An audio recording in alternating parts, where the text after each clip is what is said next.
लिख लिया। Foundation stage 3 से 8 वर्ष, 3 से 8 को 2 भागों में डिवाइड कर दिया। 3 से 6 तो आ गया आंगनबाड़ी के माध्यम से, बाल वाटिका के माध्यम से या पूर्व प्राथमिक विद्यालय के माध्यम से, और 2 साल का अलग आ गया पहली और दूसरी क्लास। 6 से 8 वर्ष आ गया पहली और सेकंड क्लास। तो फाउंडेशन स्टेज के कितने पार्ट हैं? 2 पार्ट। ये प्रीपरेटरी स्टेज, प्रीपरेटरी स्टेज क्या है? एक प्रकार से प्राथमिक चरण है। ये क्या है आपका? प्राथमिक चरण। लिख सकते हो तो हिंदी में लिखो तो एक प्रकार से ये प्रीपरेटरी बोलते हैं इसको।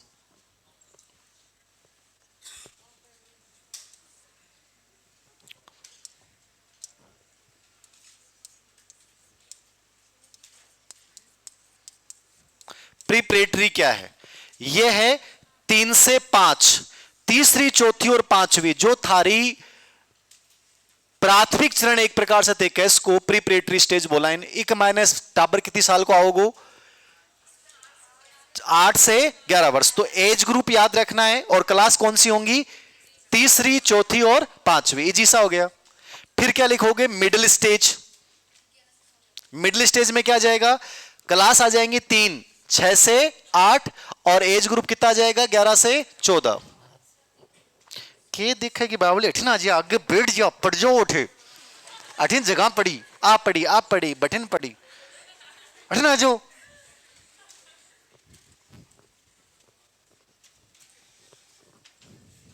थाना भी कौन दिखा के? तो अठिन आ जाओ, कौन दिखा? नाड़ लाओ। बठिन में देखो छोरा अकेला बैठे ही, बठिन पूरा का पूरा सुनना आया। एक एक लाइन में एक जनों बैठे हुए।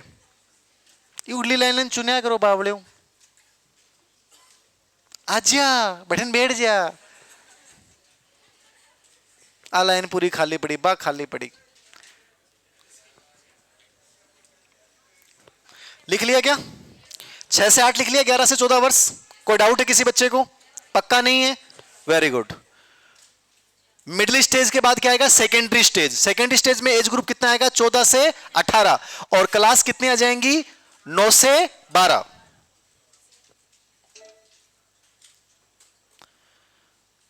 चौदह से 18 साल का बच्चा आएगा सेकेंडरी स्टेज। चौथा स्टेज क्या है? सेकेंडरी स्टेज, लास्ट वाला 4 साल वाला।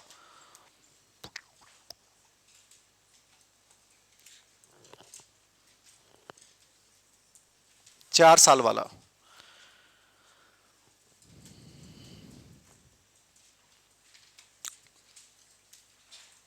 लिख लिया? बहुत बढ़िया, जल्दी लिखो, बहुत टाइम होगा।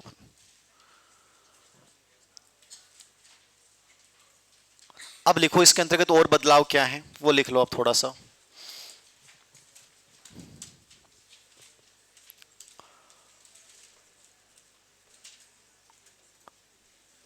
लिखो पाठ्यक्रम के अंतर्गत, पाठ्यक्रम के अंतर्गत बहु विषय अनुशासन को लागू किया जाएगा। पाठ्यक्रम के अंतर्गत बहु विषय अनुशासन को लागू किया जाएगा।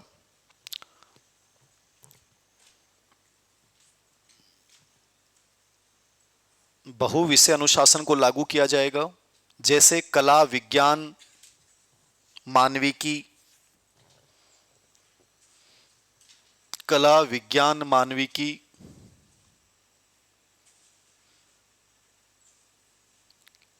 पर्यावरण व समसामयिक विषय। बहु विषय अनुशासन लागू किया जाएगा, जैसे कला, आर्ट के विषय जान गए आप। मानविकी भी ह्यूमैनिटीज आर्ट्स का ही एक पार्ट होता है। विज्ञान साइंस स्ट्रीम जानते हो आप, ठीक है। पर्यावरण है, वाणिज्य है, इन सब को एक एकीकृत किया जाएगा, इंटीग्रेटेड किया जाएगा इसमें। दूसरा बिंदु लिख दो जिसमें समग्र विकास पर बल दिया जाएगा, या समग्र शिक्षा, समग्र शिक्षा पर बल दिया जाएगा।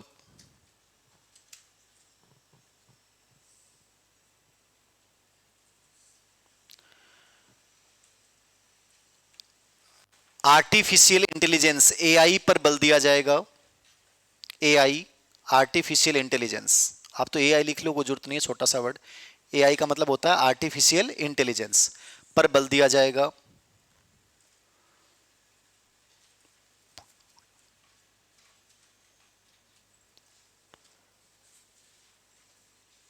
कक्षा 5 तक मातृभाषा में शिक्षा, कक्षा 5 तक मातृभाषा में शिक्षा,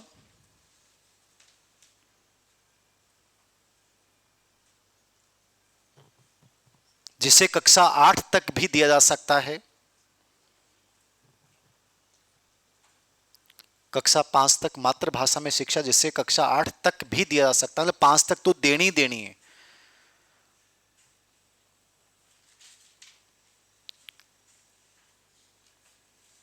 बहुभाषा को समर्थन देते हुए,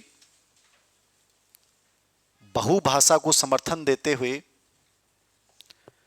त्रिभाषा सूत्र,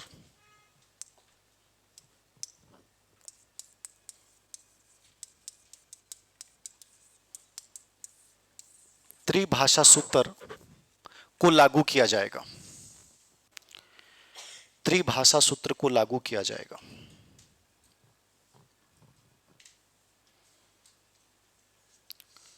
कक्षा 6 से व्यावसायिक शिक्षा व कौशल की शिक्षा प्रदान, ये आया हुआ प्रश्न है।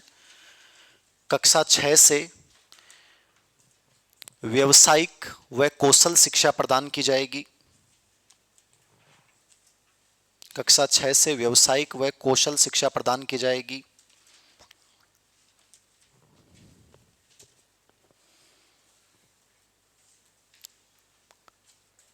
बच्चों को सही करने का महत्व सिखाया जाएगा। सही करने का महत्व सिखाया जाएगा। सही करने का महत्व मतलब अलग अलग कहानी बताएंगे बच्चे को कि सही गलत क्या होता है, इसका अंतर सिखाएंगे बच्चों को कि सही चीजें क्या होती हैं, ये चीज सही होती है और ये चीज गलत होती है, ऐसे मतलब सिखाया जाएगा पाठ्यक्रम में। सही का महत्व सिखाया जाएगा। सभी भाषाओं का अनुवाद किया जाएगा, मतलब अनुवाद की सुविधा दी जाएगी। एक करंट का प्रश्न भी बता देता हूं, अनुवादनी ऐप जारी किया है केंद्र सरकार ने, जिसमें आप कोई भी भाषा को ट्रांसलेट कर सकते हो। सभी भाषाओं का अनुवाद करके एक लाइब्रेरी स्थापित की जाएगी।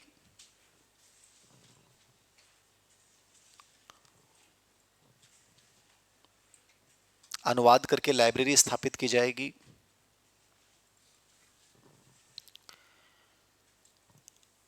आकलन में बदलाव किया जाएगा। आकलन में बदलाव किया जाएगा। ये इंपॉर्टेंट है, इसको स्टार दे लेना। आकलन में कौन से बदलाव किए जाएंगे बताओ। एक तो मैंने बताया था 10वीं 12वीं परीक्षा जारी रहेंगी, लेकिन वर्ष में 2 बार, बच्चा दोनों बार कभी भी दे सकता है। रटने वाली पद्धति को हटाने के लिए योगात्मक मूल्यांकन, समेटिव असेसमेंट हटा दिया जाएगा। रचनात्मक मूल्यांकन, सतत और व्यापक मूल्यांकन को लागू किया जाएगा। अवधारणात्मक तार्किक सोच वाले प्रश्न जो है बच्चों से पूछे जाएंगे। बच्चों से प्रोजेक्ट संबंधी कार्य करवाए जाएंगे। ओलंपियाड प्रतियोगिताएं बच्चों की करवाई जाएंगी, ठीक है ना। ये सेमेस्टर सिस्टम जो है वो लागू किया जाएगा पूरे एजुकेशन सिस्टम में। ये मुख्य बदलाव है, तो लिख लो। आकलन में योगात्मक मूल्यांकन के स्थान पर रचनात्मक मूल्यांकन, योगात्मक मूल्यांकन के स्थान पर रचनात्मक मूल्यांकन, इंपॉर्टेंट है ये। योगात्मक मूल्यांकन के स्थान पे कौन सा मूल्यांकन? रचनात्मक मूल्यांकन। सतत व व्यापक मूल्यांकन, सीसी।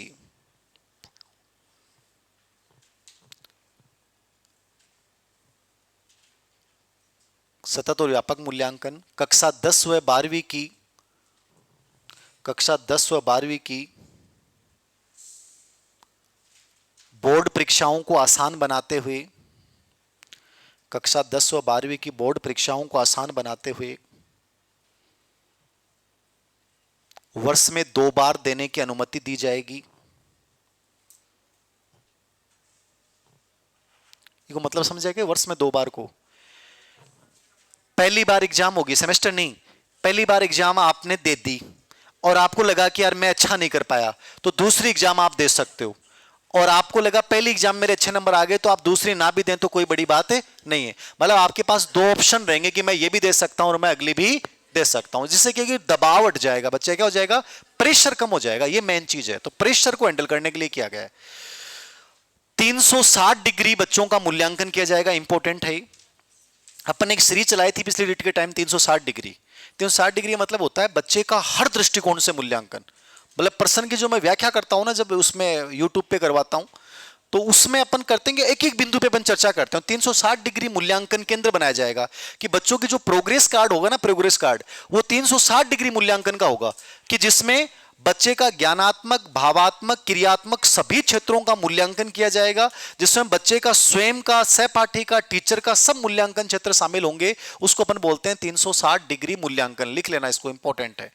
बच्चों का 360 डिग्री मूल्यांकन किया जाएगा जो ज्ञानात्मक, भावात्मक और क्रियात्मक क्षेत्रों का होगा। 360 डिग्री मूल्यांकन कार्ड बनाया जाएगा। 360 डिग्री मूल्यांकन कार्ड बनाया जाएगा जो ज्ञानात्मक, भावात्मक व मनोगत्यात्मक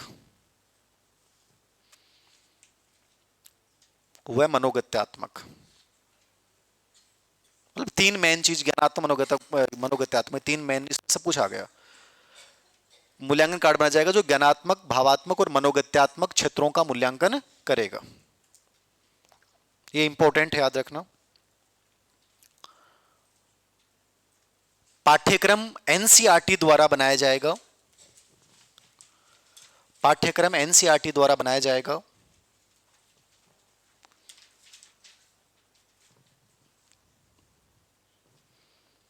पाठ्यक्रम एनसीईआरटी द्वारा बनाया जाएगा। अब यदि स्टेट के संदर्भ में पूछेगा तो आंसर क्या देना है?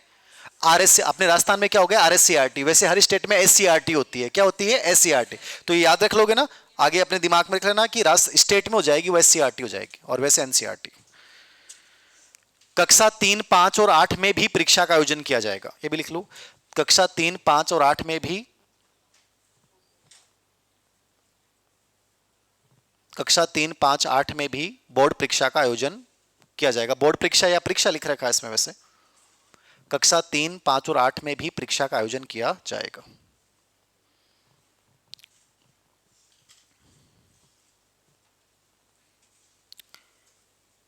एक राष्ट्रीय मूल्यांकन केंद्र स्थापित किया जाएगा जिसका नाम क्या होगा? प्रख। ये भी इंपॉर्टेंट है, लिख लो। राष्ट्रीय मूल्यांकन केंद्र, राष्ट्रीय मूल्यांकन केंद्र प्रख की स्थापना की जाएगी। इंपॉर्टेंट है, स्टार दे लेना इसको।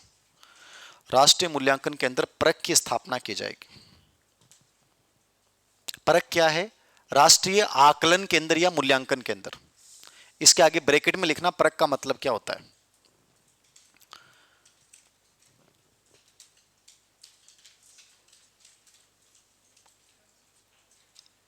परख का अर्थ क्या होता है? इसका पूरा अर्थ लिख लो, ब्रैकेट में लिख लो, समग्र विकास के लिए, समग्र विकास के लिए ज्ञान का प्रदर्शन,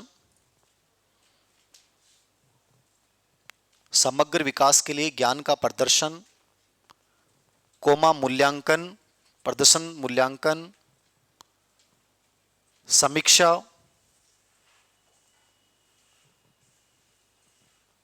और विश्लेषण।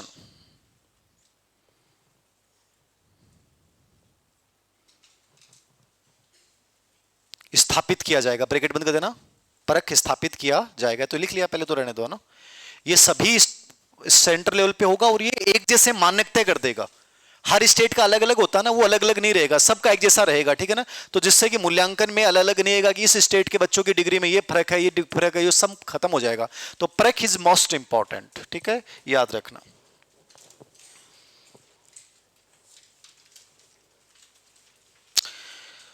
एक लाइन और लिख लो चौथे अध्याय में।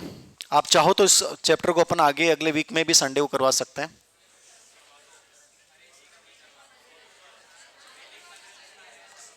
लिखो, विशेष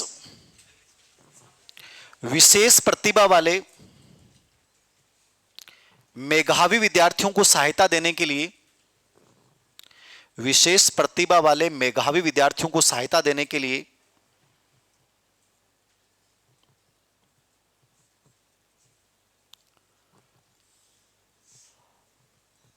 प्रोजेक्ट आधारित कार्यक्रम, विशेष मेधा विद्यार्थियों से देने के लिए प्रोजेक्ट आधारित कार्यक्रम, कोमा सर्कल, सर्कल मतलब सर्किल बनाना, सर्कल बोलते हैं वैसे इंग्लिश में, सर्कल, जैसे science circle, math circle, music circle, कोई भी एक नाम लिख लो, science circle, math circle, music circle, मतलब एक दिमाग में होना चाहिए कि ऐसे सर्कल बनाए जाएंगे। Debate circle, math, science, music, debate, drama, ये सब स्थापित किए जाएंगे। इसके अलावा ओलंपियाड, ओलंपियाड जानोगे? अरे आजकल का टाबरा का हुआ आपने तो क्यों करी हो, अब आप धक्का खा खा के आगा, आजकल टाबर ओलंपियाड प्रतियोगिता में भाग लें, वो पूरा जिला या पूरा राज्य की हुआ है, बिम टाबर जीत जाना, मैंने पुरस्कार मिला है, मतलब एक प्रकार से उसका एक अचीवमेंट टेस्ट हो गया वो ओलंपियाड। तो लिख लो ओलंपियाड प्रतियोगिताएं, कोमा लगा लो, ओलंपियाड प्रतियोगिताएं, ग्रीष्मकालीन कार्यक्रम, ओलंपियाड प्रतियोगिताएं, ग्रीष्मकालीन कार्यक्रम, ग्रीष्मकालीन कार्यक्रम इत्यादि करवाए जाएंगे, इत्यादि करवाए जाएंगे।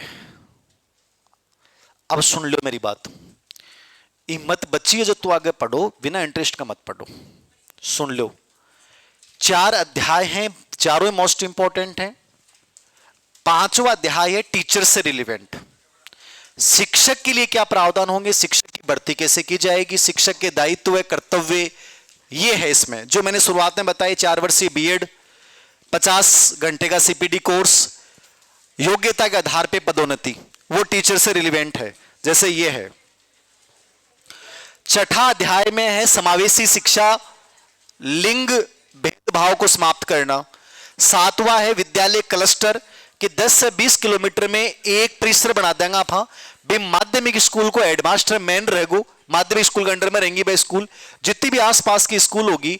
अब कोई स्कूल में मान लो एक म्यूजिक को टीचर को नहीं और भी माध्यमिक स्कूल में है, तो वो वीक में 2 दिन भी स्कूल में जागो, 1 दिन भी स्कूल में जागो, पीटीआई भी स्कूल को बिम चले जागो, मतलब सब मिलकी, और कोई भी स्कूल में कोई कमी नहीं रहेगी। इन बोला भा विद्यालय क्लस्टर योजना, बिम सब चीजों को आप मिलजुल के इस्तेमाल कर सा। और 8वां जो बिंदु है भी कमाने इतो ही है कि नीति निर्धारण अलग करसी, लागू अलग संस्था करसी, मानक अलग बनासी, और एकेडमिक कार्य जहां पाठ्यक्रम सिलेबस है वो आरएससीईआरटी करे, एनसीईआरटी करे, वो अलग करसी। सबका दायित्व है अलग अलग कर देना, जिससे कि आपस में हितों का टकराव नहीं हो। निजी और गवर्नमेंट स्कूल सबके लिए एक जैसा मानक बनाना, कि प्राइवेट के अलग गवर्नमेंट के अलग नहीं, सबके लिए एक जैसे मानक बनाने, ये 8वें अध्याय में। ये टोटल आपका, तो आप बोलो थारी मर्जी है। 5वां अध्याय का नाम है शिक्षक परिवर्तन की मसाल, लिख लो। 5वां अध्याय का नाम है शिक्षक परिवर्तन की मसाल। गुरुजी वैसे ही परिवर्तन की मसाल ही होते हैं। मसाल को मतलब हो कि ये मसाल को मतलब जाना है कि मसाल को मतलब हुआ है कि बुझे को नहीं बावली चाल पड़ी थे मत हार गई थारो कह पार पड़सी थाली मसाल तो बुझ गई थी जल्दी। मैं मानो कि करो क्या कर शो बावलियों लिखो शिक्षक परिवर्तन की मसाल। ये चल जाए जो कदे मसाल के चक्कर में बैठी रहो, ठीक है ना। मन हुआ बात चल जाए जो और बैठी रहे जो कदे मेरे मोटिवेशन से प्रभावित हो जाओ और कदे गैल खा के पड़ जाओ भी। तो बढ़िया है कि मसाल बुझे तो बुझन दो आपने। तो शिक्षक परिवर्तन की मसाल लिख लो इसमें। ये अति मत है बावड़ी कोई को बीपी लो जागो आडे छोरा तो भाई बावड़ा है हांडे आता तो लिख ली होगी शिक्षक परिवर्तन की मसाल लिख लो इसमें। उद्देश्य क्या है इसका,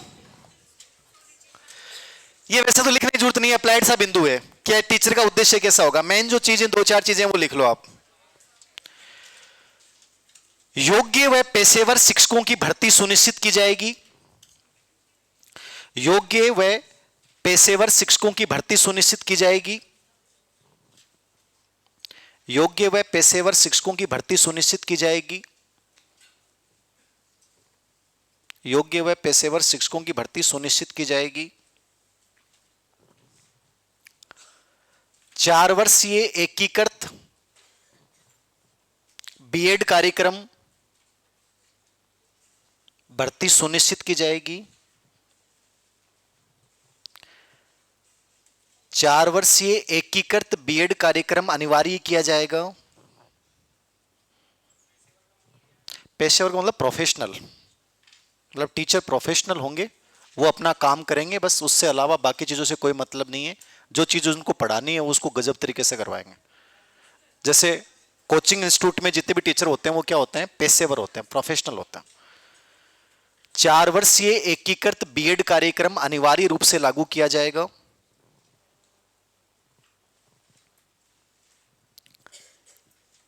संविदा आधारित शिक्षक भर्ती को बंद किया जाएगा।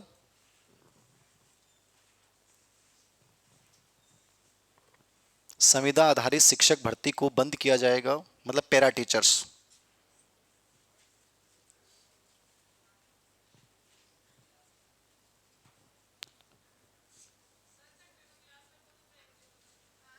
कंटिन्यू 20 मिनट की क्लास है, 20 मिनट में ब्रेक दूंगा तो 10 मिनट तुम्हारा गैप लग जाएगा, फिर उसके बाद इससे अच्छा है कि 20 मिनट में पूरा ही हो जाएगा ये।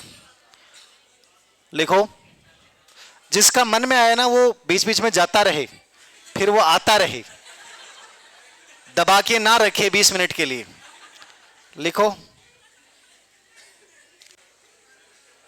अरे आज था ना एनईपी 2020 पढ़ाई भी को संदेश क्यों बताओ, फ्लेक्सिबिलिटी। मन में आए वो कराओ, जगह मन में नहीं आ रही है वो दबा के बैठो रहो, ठीक है, कोई प्रतिबंध नहीं। कठोरता मैं तो मेरी क्लास में रखो ही को नहीं, मैं तो पूरी छूट दूं, जगह के जो मन में आवे यहाँ करबो करो। पानी पीनो है, जूस पी के आना है, चाय पी के आनी है, लेके आओ तो क्लास के बीच में ले आओ, मेरे लिए भी ले आओ, कोई तनाव नहीं।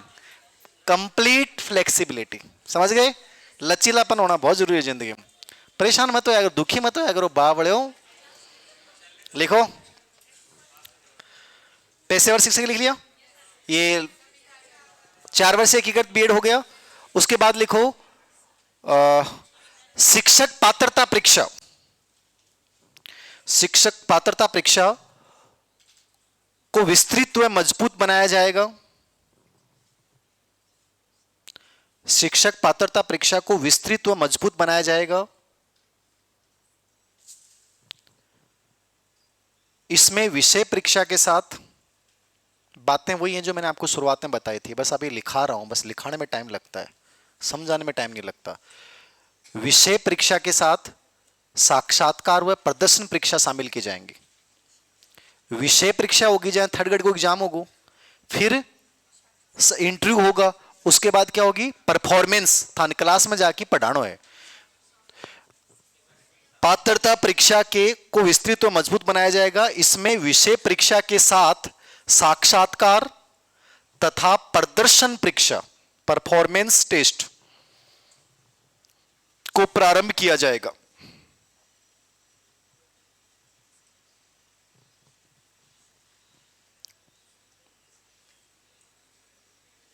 लिख लिया?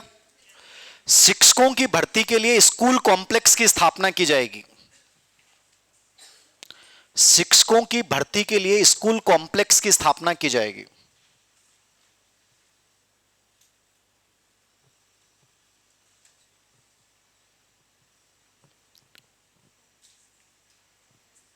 स्कूल कॉम्प्लेक्स की स्थापना की जाएगी जिसमें आवश्यकता अनुसार भर्ती की जा सकेगी।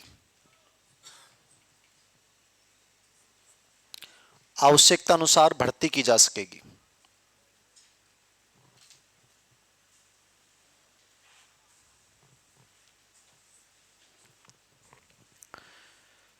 शिक्षक को गैर शैक्षिक गतिविधियों से हटाया जाएगा। कोई भी गैर टीचिंग एक्टिविटी है ना, उसमें नहीं लगाएंगे टीचर को। शिक्षक को गैर शिक्षक गतिविधि से हटाया जाएगा। शिक्षक को गैर शैक्षिक गतिविधि से हटाया जाएगा। गैर शैक्षिक गतिविधि से हटाया जाएगा। मतलब कोई भी जो पल्स पोलियो वाली जो चीजें अपने आरटी में पढ़ी है ना, वही सेम चीज है, यहां सख्ती से लागू कर देंगे, बस इतना सा फर्क है।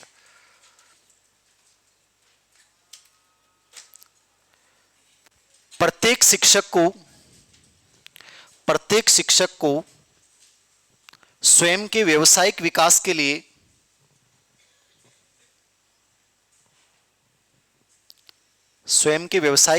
लिए अपनी इच्छा से, ये इंपॉर्टेंट लाइन है, प्रत्येक शिक्षक को अपने व्यवसायिक विकास के लिए अपनी इच्छा से 50 घंटे का सीपीडी कोर्स, अपनी इच्छा से व्यवसायिक विकास के लिए 50 घंटे का सीपीडी कोर्स। सीपीडी मतलब ये प्रोफेशनल डेवलपमेंट कोर्स हो गया ना, कोर्स ऑफ प्रोफेशनल डेवलपमेंट। 50 घंटे का सीपीडी कोर्स करना होगा, मतलब थे थारे व्यवसायिक विकास के लिए हर साल 50 घंटा को थाने कोई व्यवसायिक ट्रेनिंग लेनी है।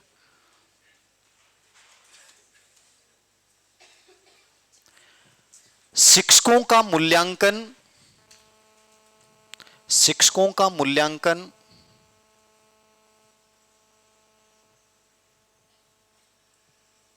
के लिए सीएमपी बनाई जाएगी। सीएमपी मतलब कैरियर मैनेजमेंट प्रोग्रेस। शिक्षकों के मूल्यांकन के लिए CMP career management progress, CMP career management progress बनाई जाएगी। सीएमपी जिसके आधार पे उनकी पदोन्नति और वेतन वृद्धि होगी। कैरियर मैनेजमेंट प्रोग्रेस जिसके आधार पे उनकी वेतन वृद्धि व पदोन्नति होगी।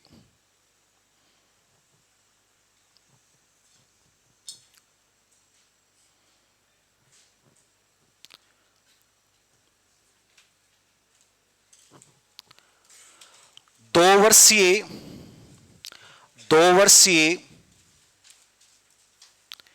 बीएड को भी चालू रखा जाएगा। 2 वर्षीय बीएड को भी चालू रखा जाएगा। 2 वर्षीय बीएड को भी चालू रखा जाएगा। 2030 तक चालू रहेगी 2 वर्ष बीएड, एक नॉर्मली माइंड में रखना है। एक ट्रांसफर होंगे कि नहीं होंगे टीचर्स के, यद्यपि नॉर्मली प्रतिबंध रहेगा, लेकिन आवश्यकता अनुसार ऑनलाइन ट्रांसफर होंगे। क्या होंगे? ऑनलाइन। तो लिखाऊं क्या ये बात? कोई बात नहीं, छोड़ दो, ये माइंड में रखना। आ जाओ अगले अध्याय में।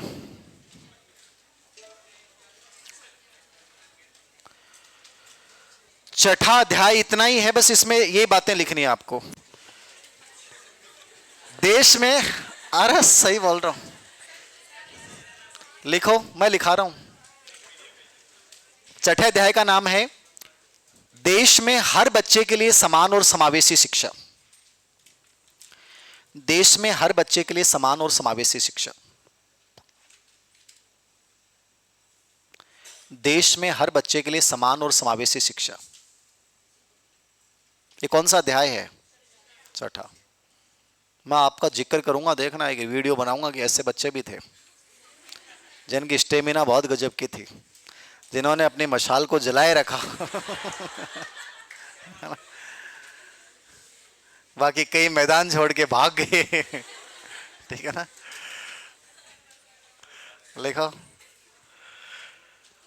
इसका उद्देश्य क्या है? सिंपल सी बात समझ लो, कोई भी बच्चे के साथ किसी प्रकार का भेदभाव नहीं किया जाएगा, चाहे वो जाति, धर्म, शारीरिक, इन सब से हटकर सभी बच्चों को शिक्षा के अवसर प्रदान करना। थे थारी भाषा में समझ को के लिए विशेष जोन स्थापित किया जाएगा। जगह पिछड़ा क्षेत्र है, बहुत ज्यादा जटे एजुकेशन पहुंच रही को नहीं है, तो उन वहां तक पहुंचने के लिए विशेष एजुकेशनल सेक्टर स्थापित किए जाएंगे। ये है और कुछ नहीं है। तो इसमें लिख लो, लिखो तो आप लिखो, मैं जो लिखा रहा हूं उस भाषा में। बिना किसी भेदभाव, बिना किसी भेदभाव के सभी बच्चों तक सीखने के अवसर प्रदान करना, सीखने के अवसर प्रदान करना, बिना किसी भेदभाव के सभी बच्चों तक शिक्षा के अवसर प्रदान करना। बिना, हाय की बात है, भाषा चेंज होती रहती है, अपनी भाषा बनाओ। बिना किसी भेदभाव के सभी बच्चों तक सीखने के अवसर प्रदान करना, लिख लिया। ये जो होते हैं ना ट्रांसजेंडर श्रेणियां, इनको भी शिक्षा के उपलब्ध अवसर कराना। लड़कियों में कोई भेदभाव नहीं होना चाहिए कि लड़का है लड़की, अब तो खैर वैसे भी नहीं रहा, लेकिन एनईपी 2020 में स्पेशली किया गया कि ट्रांसजेंडर निधि, जेंडर निधि स्थापित की जाए। जो लड़कियों और जो ऐसे वर्ग है जिनके प्रति भेदभाव हमेशा से होता रहा है, उनके प्रति कोई भेदभाव नहीं किया जाए। तो लिखना आगे, लड़कियों तथा ट्रांसजेंडर वर्ग, लड़कियों तथा ट्रांसजेंडर छात्रों के लिए, लड़कियों तथा ट्रांसजेंडर छात्रों के लिए छात्र यानी जेंडर समावेशी, ऐसा लिखना, जेंडर समावेशी निधि का गठन किया जाएगा। जेंडर समावेशी निधि का गठन किया जाएगा।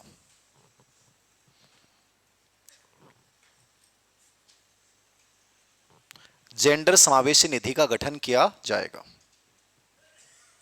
लिख लिया। मतलब जेंडर समावेशी को मतलब क्यों हो कि अरे रुक जाओ रे, इक्वलिटी, कोई भी वर्ग में कोई भी प्रकार को भेदभाव नहीं हुआ है, और महिला नहीं हो फील हुआ है, जो ट्रांसजेंडर कैटेगरी उसको भी फील हो कि यार हमारे साथ कोई प्रकार का भेदभाव नहीं किया जा रहा।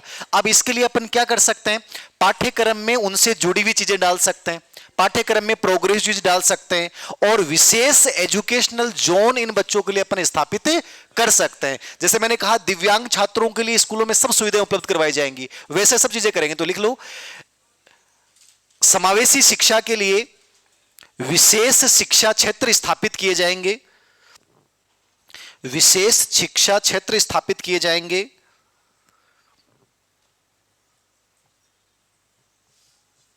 शिक्षा क्षेत्र स्थापित किए जाएंगे, परिवहन की सुविधा उपलब्ध करवाई जाएगी, परिवहन की सुविधा, कोमा छात्रावास, परिवहन की सुविधा, छात्रावास व नगद सहायता भी प्रदान की जाएगी ऐसे बच्चों के लिए। मतलब इनको बच्चों को पैसे भी दिए जाएंगे, बहुत सारे ऐसे बच्चे शिक्षा ग्रहण करने नहीं आते, नगद सहायता भी प्रदान की जाएगी।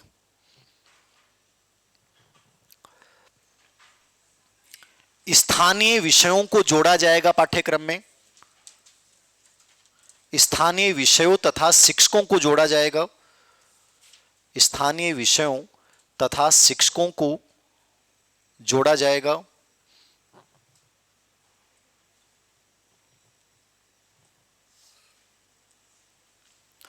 पूर्वाग्रह व रूढ़िवादिता को हटाया जाएगा, पूर्वाग्रह व रूढ़िवादिता को हटाया जाएगा। ये जो समावेशी शिक्षा वाला कब तक प्राप्त करना है अपने को, वर्ष 2030। कब तक प्राप्त करना है, वर्ष 2030, याद रखना है चीज। ये जो समावेशी शिक्षा है ना, ये कब तक उपलब्ध करवानी है अपने को। अब ये अप्लाइड सा बिंदु, इसको ज्यादा पढ़ने की आवश्यकता नहीं है। 7 नंबर का बिंदु है स्कूली परिसरों के माध्यम से स्कूल शिक्षा में गवर्नेंस, मतलब जो क्लस्टर बता रहा था, विद्यालय एक क्लस्टर बना देंगे अपन।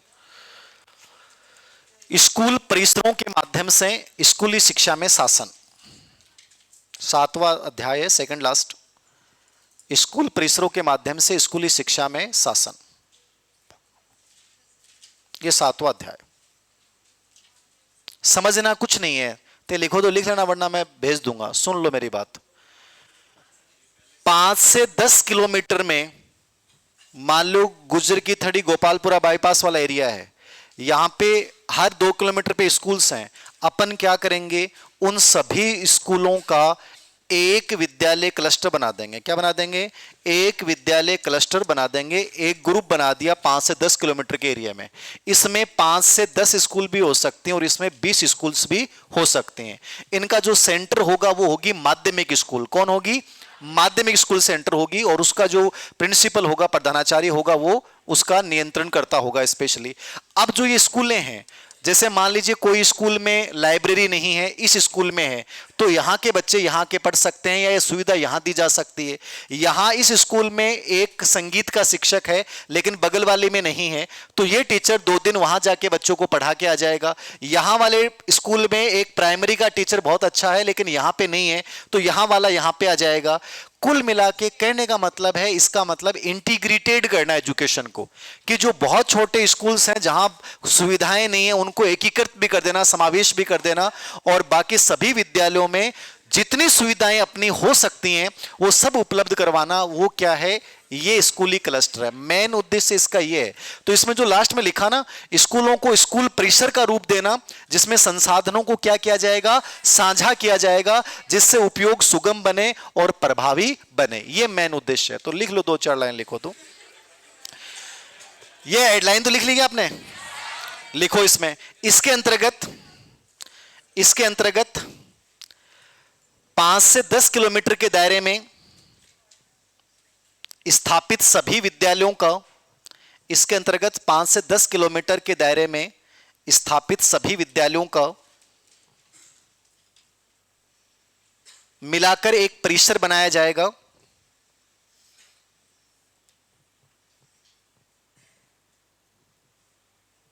मिलाकर एक परिसर बनाया जाएगा जिसका केंद्र माध्यमिक विद्यालय होगा, जिसका केंद्र माध्यमिक विद्यालय होगा।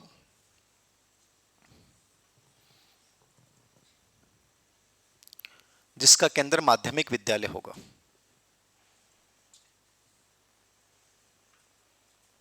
समझ गए? ये सुझाव सबसे पहले कोठारी शिक्षा आयोग ने दिया था। अफसोस की बात है कि आज अपन लागू कर रहे हैं इसको। 1964-66 में किसने दिया था? कोठारी आयोग ने उस समय दे दिया था कि स्कूलों की दशा सुधर जाती है। और बहुत अच्छा सुझाव है कि एक पूरा परिसर बना दो ना, सब मिलके काम करो ना यार। एक टीचर यहां भी कर रहा है, वहां भी कर रहा है, जहां जिस दिन जरूरत है उसको वहां चला गया, तो अव्यवस्था होगी नहीं। कम पैसे में, कम सुविधाओं में, और सब तक बराबर सुविधाएं पहुंच रही हैं। ये स्कूल परिसर और कुछ नहीं है, याद रखना। क्लियर है? ये चीजें और कुछ नहीं है इसके अंतर्गत। मतलब इसमें ये सबको साझा किया जाएगा।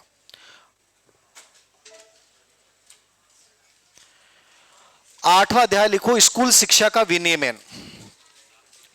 स्कूल शिक्षा का विनियमन।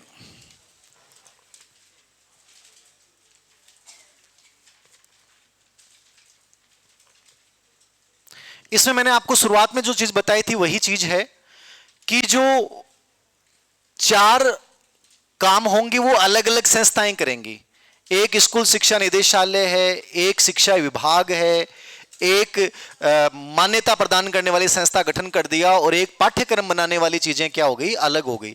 इस प्रकार से पूरा अलग अलग कार्यों का विभाजन कर दिया जिससे आपस में क्या बना रहे, कोई मतभेद नहीं हो।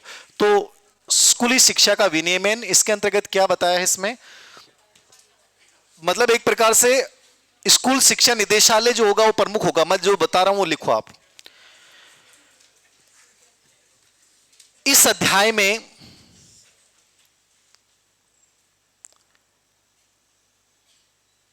हितों के टकराव को खत्म करने के लिए, हितों के टकराव को खत्म करने के लिए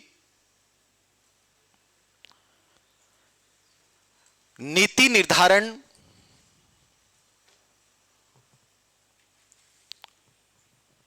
नीति निर्धारण, विनियमन, विनियमन, संचालन व शैक्षिक मामलों के लिए अलग अलग व्यवस्थाएं होंगी। शैक्षिक व्यवस्थाओं के लिए अलग अलग संस्थाएं होंगी।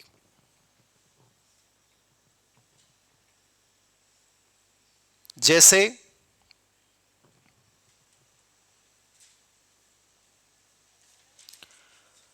एक नंबर पे लिख लो, स्कूली शिक्षा, स्कूली शिक्षा विभाग। एक नंबर पे लिख लो, स्कूली शिक्षा विभाग जो सर्वोच्च राज्य स्तरीय निकाय होगा। स्कूली शिक्षा विभाग जो सर्वोच्च राज्य स्तरीय निकाय होगा।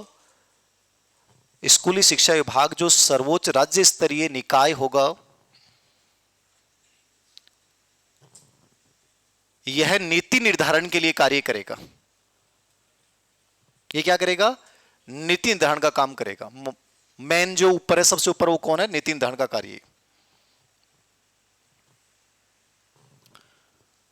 दूसरा लिख लो, स्कूल शिक्षा निदेशालय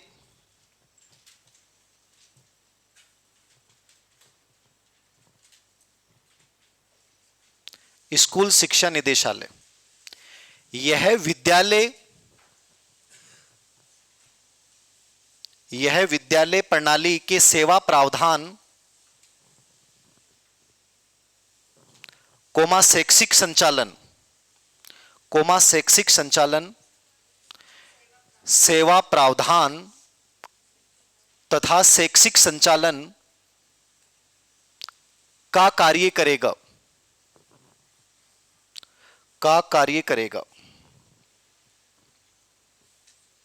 लिख लिया?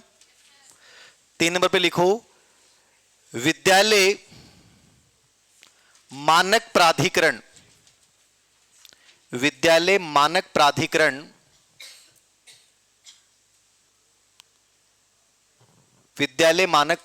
यह एक स्वतंत्र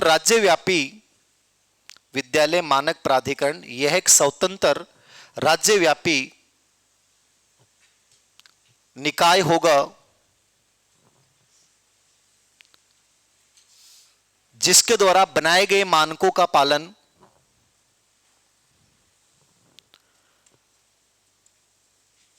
सभी विद्यालय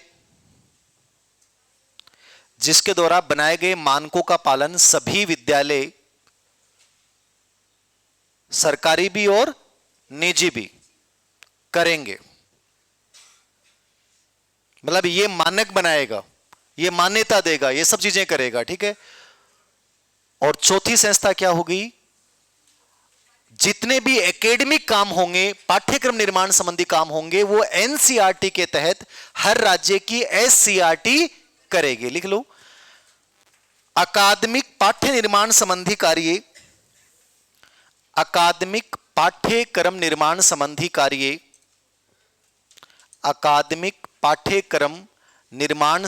कार्य जितने भी एकेडमिक का मतलब क्या होगा? जिसमें पाठ्यक्रम आ गया, याद रखना। अकादमिक पाठ्यक्रम निर्माण संबंधी कार्य एनसीईआरटी के तहत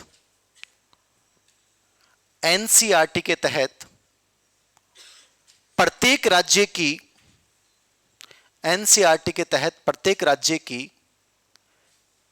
एससीईआरटी करेगी। राजस्थान में से आरएससीईआरटी है, मैं वैसे एससीईआरटी नाम लिखा रहा हूं। मेन एससीईआरटी बोलते हैं उसको। एससीईआरटी करेगी भाई। सर्वोच्च लेवल पे तो क्या होगी? एनसीईआरटी। और प्रत्येक राज्य में क्या होगी? एससीईआरटी। जैसे राजस्थान में उसका नाम क्या है? आरएससीईआरटी। तो पाठ्यक्रम राजस्थान में बनाएगी, वो क्या बनाएगी? आरएससीईआरटी। अब देखो, मेन चीजें ये हो गई। अब मैं इसमें कुछ क्वेश्चंस हैं, वो मैं टेलीग्राम पे शेयर कर दूंगा, उनको एक बार आप रीड कर लेना, उससे आपका पूरा चैप्टर जो है वो क्लियर हो जाएगा।